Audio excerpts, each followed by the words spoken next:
One of the first things I want you to begin to do right now is to take a brave look at your life. Look at your life right now where it is. So let me ask you some questions. As you begin to look out on the future, look out on this year, let's take personal inventory. What has brought you here? As you begin to look at the things that took place this past year, did you get out of it what you wanted? Did you achieve the goals that you set out to achieve? What part of your life or what things did you do that you don't want to be a part of your life? Are there any people, as you begin to look at your life and look at where you want to go and what you want to do, are there any people that might be some dead weight that you need to think about unloading? Because what you have found through that relationship, that it's more toxic than it is nourishing, is more debilitating than it is empowering, and so now you've got to make a decision. See, many of us won't be able to move forward because we're not taking true inventory of our lives. As you begin to look at your emotional, your spiritual, and intellectual development, how many books did you read? How many seminars did you attend? How many classes did you take to begin to develop yourself professionally, to improve your craft or your skill? How many new things did you learn? Just take some personal inventory, just thinking. Beginning to know yourself. What are the things about your past that has influenced you right now? What's your philosophy of life? What are your beliefs, things that you feel very strongly about? What are some of the things that you have picked up along the way that you've been doing them for so long you think that they're you, that you need to begin to re-examine them and perhaps get them out of your life? See, a lot of things we're doing, we do unconsciously because we picked it up somewhere in life. A friend of mine out of Chicago named Rhea Steele, I was at her house to have dinner, and Rhea, who was born in Chicago, has a tremendous southern drawl. After I met her mother, I said, where did Rhea get her southern drawl from? She said, my sisters came up from Kentucky, and they used to be her babysitter. And she picked it up while in their presence. And Rhea still has that drawl. What is it that you picked up somewhere in life that maybe might be a liability to you? What fear, what beliefs that you're holding on to tenaciously that's no longer allowing your life to work? It's not enabling you to produce the results that you want to produce in your life. And you're still clinging to them. See, as we go into a new world, there's some old behaviors that just won't fit. What are the events? What are the circumstances? What are the people that have shaped you? Just thinking. What are the things that you need to let go? Some things that have cost you pain, that's stifling your growth and development. What are those things? As you begin to look at your profession or your career, what is it that you need to do to begin to upgrade your skills or your knowledge, to continue for you to be competitive in the marketplace?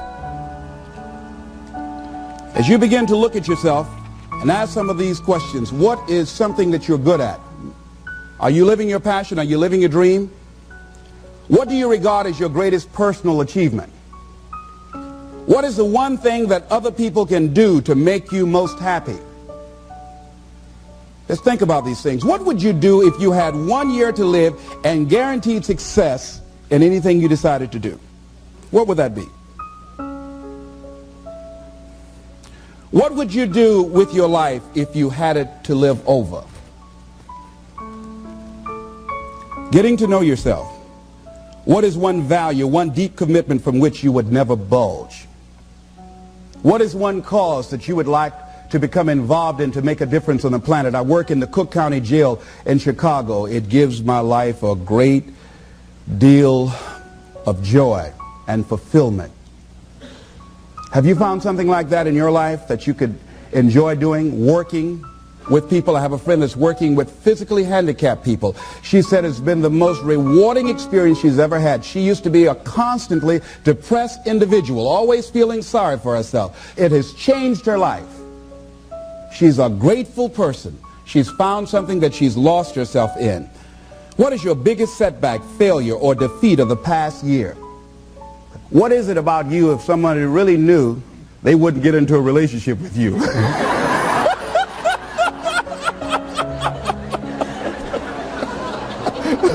Now don't go tell it.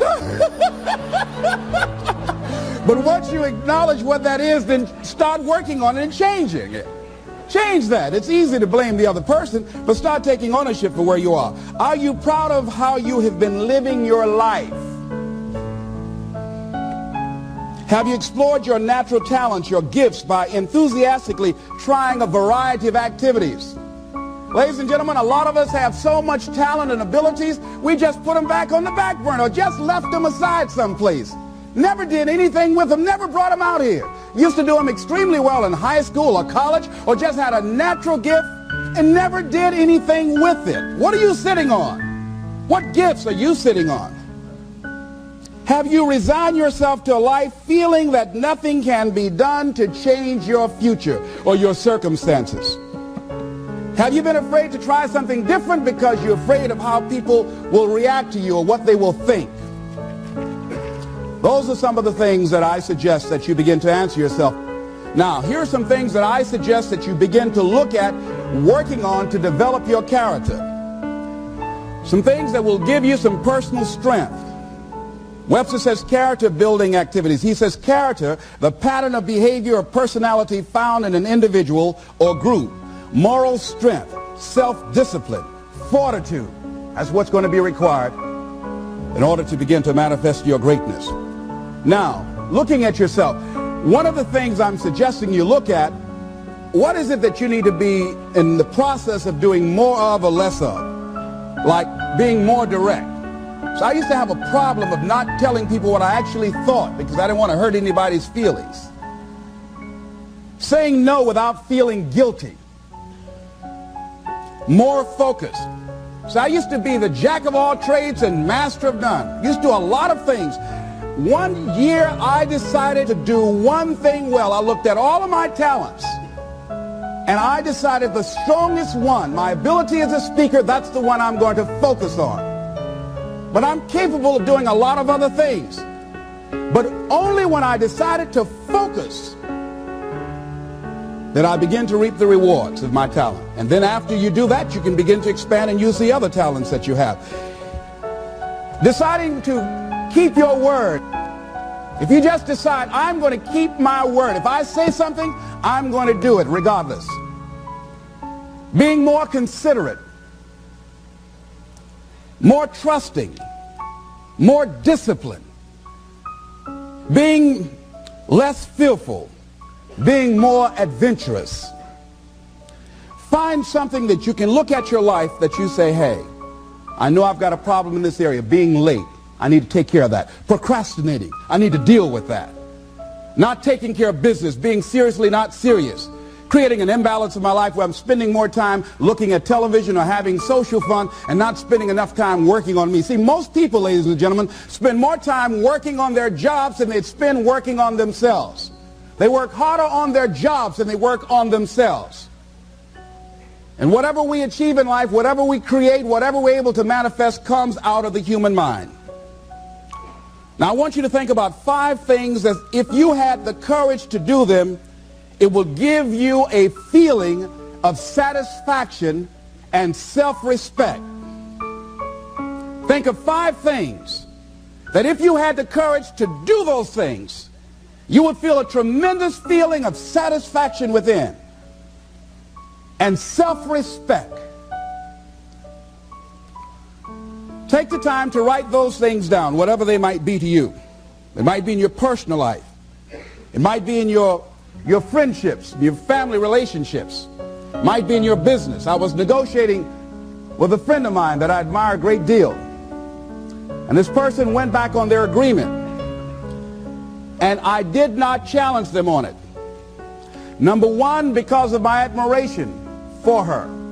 Number 2, because I really wanted the business, and I think she sensed that.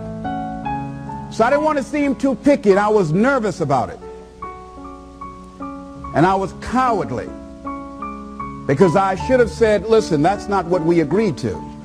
I should have called her on that. But I didn't want to look bad or to appear to be negative or risk losing the business. Look at 5 things that if you had the courage to do those things, that you would do those things. A lot of people say, well, I've been like this all my life. I just can't change. This is the way I am. Dr. Harold Griswold, a psychologist and author of Direct Decision Therapy, said something. He says, when someone says, I can't change, some part of them wants to change, but the payoffs for his present behavior are greater than the payoffs for a changed behavior, or his fear of change is too great. Ladies and gentlemen, it takes courage to live your dreams. It takes courage to manifest your greatness. It takes courage to decide to live, to decide to bring out all of your talents and abilities, to decide to stretch out, to decide to take a chance. It takes courage to be happy, just to be you. I saw a friend who I hadn't seen for a long time. Her whole personality has changed. She was an extroverted, assertive person, but because her husband has a fragile ego, when she's around him, she cows down to him. She plays to him. She's very silent. She doesn't express herself, her feelings. And there are many things she wants to do, but before she even makes a decision of what she wants to do, she checks. How will he handle this? How will he see this? Will this be disruptive in our relationship? A lot of us readjust our behavior and we end up not being who we really are in deference to relationships, men and women. Looking at the word courage, Webster says the attitude of facing and dealing with anything recognized as dangerous, difficult, or painful instead of withdrawing from it. As you begin to look at where you want to go and take personal inventory, it's going to be very uncomfortable. That's why most people don't do it. It's very painful to admit your shortcomings, to admit your weaknesses. It's very painful to do that. It's much easier to withdraw from that and just ignore it. He goes on to say the courage of one's convictions, the courage to do what one thinks is right. As you begin to look at yourself and look at where you want to go with your life, it's very important for you to ask yourself a question as you look at various areas of your life. Is what you are doing right now, is it giving you what you want? If it's not giving you what you want, it's going to take courage to decide to do something differently. It takes courage to enjoy yourself. What are some of the self-defeating behaviors that we become involved in that prevent most people from enjoying themselves? Some people develop the what's the use attitude. Why bother? Some people have the I really don't care. And they convince themselves that they don't care and they don't feel anything. And after a while, they really don't feel anything. Their lives are empty. Some people say, well, it's really not worth the hassle. Just too hard. It doesn't bother me anymore. The fact that I'm not living out my dream. The fact that I'm capable of doing more and I'm not doing it. The fact that I'm content but I'm not fulfilled. The fact that I'm not living my dream. Tom Rusk and Randy Reed in a book called I Want to Change But I Don't Know How said people go through life many times playing it safe. He says that's the secret hope, that they say to themselves, if I never let myself feel too good, maybe I'll never get hurt too badly. A lot of people don't ever do the things they're capable of doing because they allow themselves to go along with the crowd, following the crowd. Many people have things they want to do, and they find themselves in relationships with people who are addicted to mediocrity, and they allow their behavior to influence their behavior. Following the crowd. Many people don't do it because of the fact that they allow their lack of self-confidence to immobilize them. I remember when I wanted to go into business for years, that was an agonizing thought in my mind. I wouldn't try it because I didn't believe that I could make it. Of the 5 things that you would like to do if you had the courage to do, I want you to pick one thing. Pick one. And here's how to set it up for yourself that will help free you and get you unstuck. What is the worst thing that can happen if you do it? What's the worst thing that can happen? Let's say going into business for yourself, or changing careers, or getting a divorce, taking some kind of chance of something that you've always thought about doing, but You just haven't done it for whatever reason. What's the worst thing that can happen? Do the worst case scenario. Now, when you do the worst case scenario, you write those things down, the worst things that you fear would happen. When you name your fears, that puts you in control. What are you afraid of? Name it, write it out so you can look at it. Confront that fear. What is it? I'm afraid that things might work out. What else, Les? Well, I've never been in business, okay? What else, Les?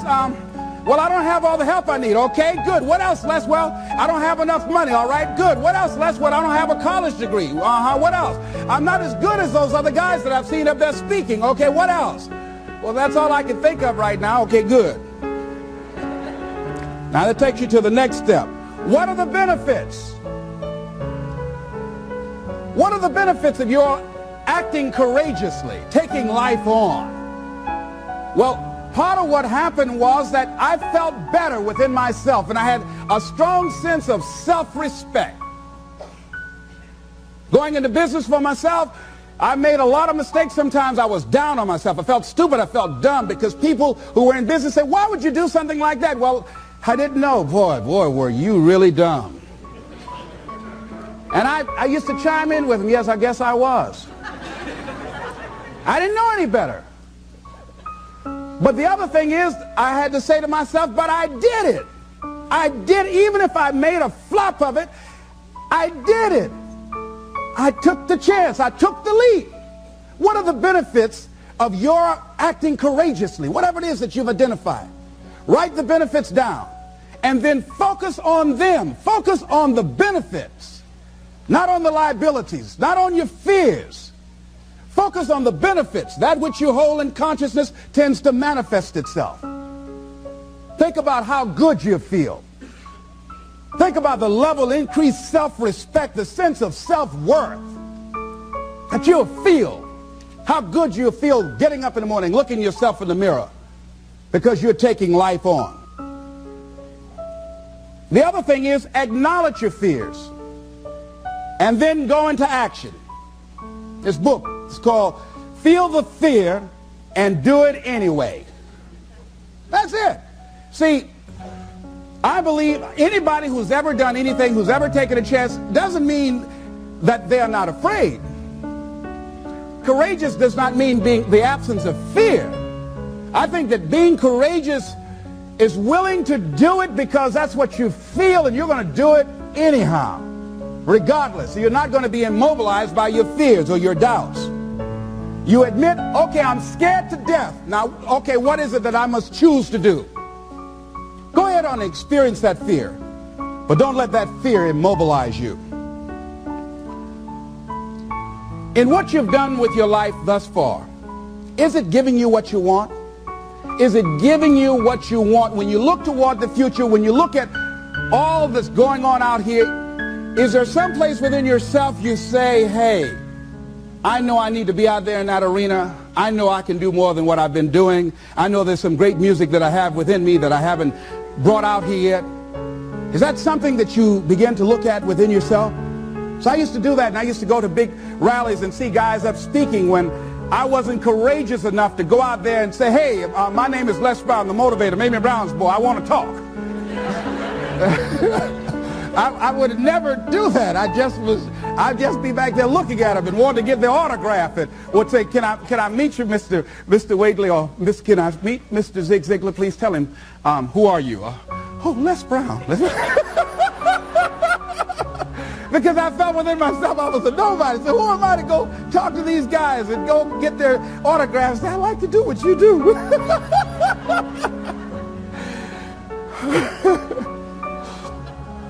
See, I say if you look at your life, and if you're not getting what you want, you owe it to yourself to do something differently. If you're on a job, 85% they say of Americans go to jobs that they're unhappy.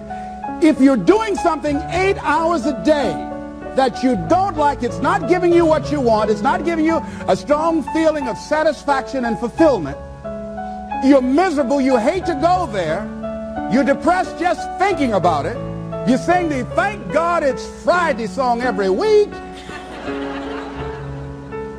it's giving you headaches, just thinking about it on Sunday afternoon after the football game goes off. If that's what it is, you owe it to yourself to start strategically working to change directions. See, but you know what most people will do? Most people will resist change. Most people will fight change as if change would be worse than what they're experiencing. See, they know this. They're familiar with this. Most people will not challenge the unknown. They won't just step out there. See, there's certain things that's got to be in place. They got to see it all together. And life isn't like that. That's not how you grow. So as you look at your life, you're saying, I'm not getting what I want. As you begin to look toward the future, begin to know that whatever it takes for you to create that, you've got that in you. You've got that. You've got genius in you. You've got goodness in you. You've got creativeness in you. If you decide to take the initiative to change the current quality of your life, I say to you that you will find that the universe is on your side. That life is on your side. Now, will it be turbulent? Yes. Will it be easy? No, no. Will you have some opposition? Yes. Will I make a lot of mistakes? Yes. Will I get hurt? Yes. Yes. See, a lot of people won't try anything different in life because they don't want to get hurt. Let me tell you something. It's too much pain to duck. Pain is everywhere. You can hide under here. It will come where you are. Really, if I go back here, pain will come. Hey, Les, come on out. It will come. It's everywhere. Viktor Frankl calls it unavoidable suffering. You can't duck it. But most people spend their life not wanting to deal with the pain of rejection, the pain of defeat, the pain of being disappointed, the pain of losing, the pain of failure, the pain of being criticized, the pain of not being liked, the pain. That's called life. Life is full of pain. It's everywhere. But guess what? There's no gain without pain. Now, if you're going to hurt anyhow, get some yardage out of it.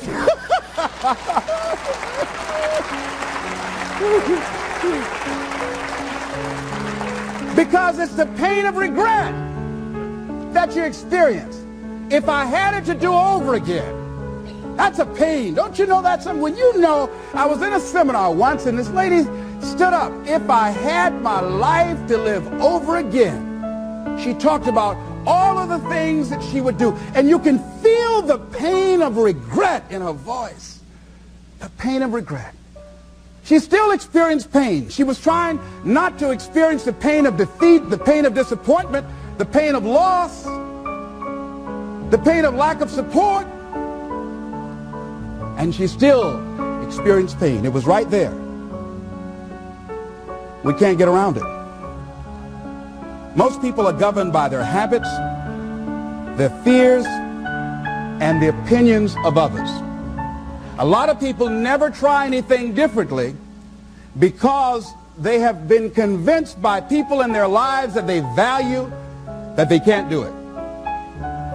They're living within the context of the opinions that other people have of them, the low expectations.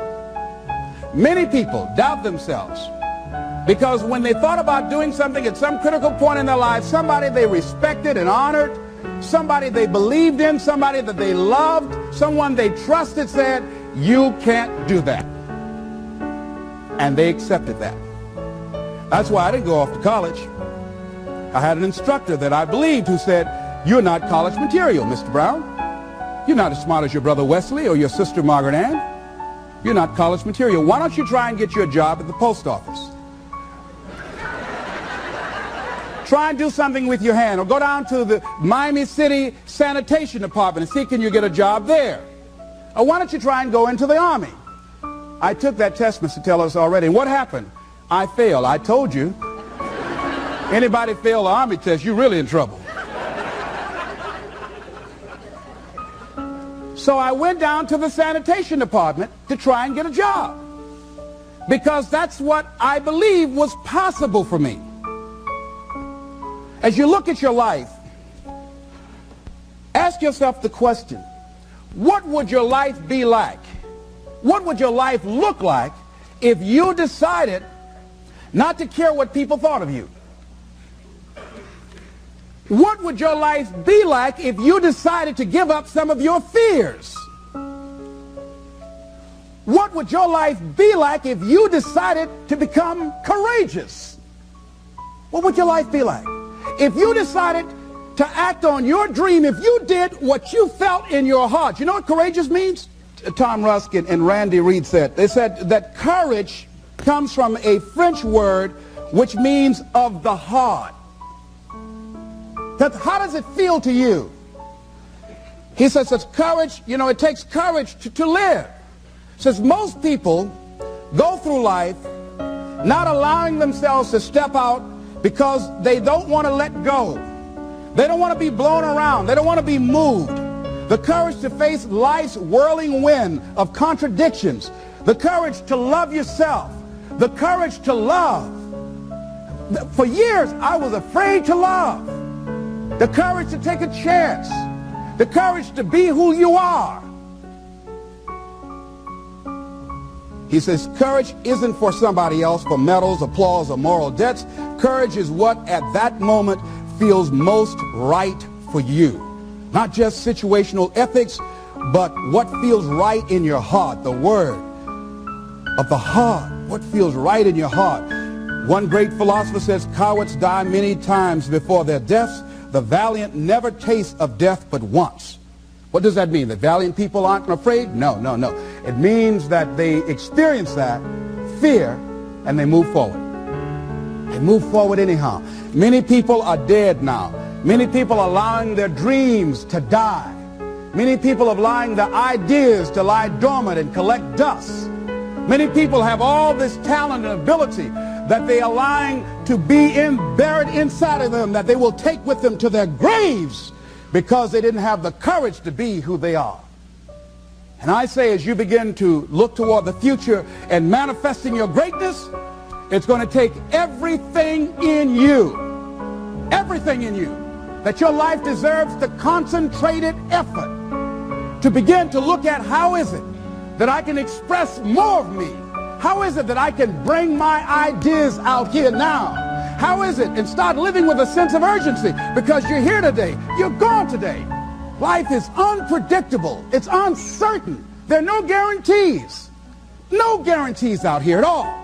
So holding back, what are you waiting on? Ask yourself, what's the benefit of your waiting? What's the benefit of your not living your dream? What's the benefit of not listening to yourself? Oh, please, listen to yourself. You know the feelings. If you start listening to the feelings in your heart, and I'm doing it now more every day, I find that my feelings, I can trust them. And I say to you that as you look toward the future, you look at life on a daily basis, if there's something that you have been given, if you've heard something within yourself that you know that what you're doing now doesn't fit for you, it doesn't work for you, it's not giving you what you want, and there's something else that you want to do, don't allow that inner doubt in you to talk you out of it, to build a case on why you can't have it, to tell you why you're not good enough. You ignore that inner voice and all of the external voices. Don't judge the possibilities for what you can do based upon the circumstances, because the circumstances won't determine who you are. Don't determine what you're able to do based upon your resources. Don't determine what's possible for you based upon where your life is right now. Where your life is right now is not you. That's just what it is right now. But the possibilities for you are unlimited. If you're in a rebuilding process, it's unlimited. If you're coming back from adversity and devastation, it's unlimited of what you can do. That's the capacity of human beings. It doesn't matter how many mistakes you've made. It doesn't matter how many flops you've had. It doesn't matter how much money you've lost. In fact, I see it only as an investment of what you learn from life. Not losses, but investments of what's possible for you. And I say to you that once you start listening to yourself, and as you begin to act on your dream, as you start just trying to find your way, doing what you can with what you have, you will start seeing things opening up for you. You'll start attracting people. You say, where'd they come from? Things will start coming together, clicking for you. You say, whoa. You start brainstorming. Ideas will come out of nowhere as you focus on it. The key to it is to begin to focus on what it is you want to do. Why, Les? Why is that important? Because as you focus on that which you want to do, that which we focus on, that which we give our energy to, it will begin to multiply. It will begin to expand. It will begin to develop your consciousness. And out of that comes your greatness. Out of that comes a commitment. Out of that comes a passion for life. Out of that comes a special power that you have in you that you haven't even called on yet. See, the powers that we have will never reveal themselves if we don't challenge them, if we don't put ourselves in a position where we have to use them. So one of the most important things is reading a book that's a really interesting book called Instant Millionaire, and the guy said, put yourself in a position where you can't retreat, where it's do or die, sink or swim. Here's what you'll find out. You'll develop incredible swimming skills, or swallow half the pool of life. You'll find yourself stroking unlike you've ever seen before. Through the inspiration of desperation, you'll become more creative than ever before. So what is it? How do we handle that whole piece? Throw your whole self into it. See, most people go at it tentatively. They don't give all their stuff. They don't concentrate. They don't put everything they've got in them. One guy wrote a book called All You Can Do Is All You Can Do. And all you can do is enough. But he said, make sure you do all you can do. And if we're honest this evening, we know that we haven't done all we can do. So as we look at the future, we can decide that from this day forward, as I look at my personal relationships, if I look at my professional relationships, if I look at my family relationships, if I look at all the dimensions of my life, looking at myself mentally, emotionally, and spiritually, I'm going to do all I can do to develop me, to bring my talent out here, to make a contribution to life. I don't know what you want to do. Here's what I know about you. That you've got greatness within you. As you look toward the future and developing your greatness, begin to know that your life is worth the effort. Is it easy? No. Is it worth it? Yes. Yes, your life is worth it.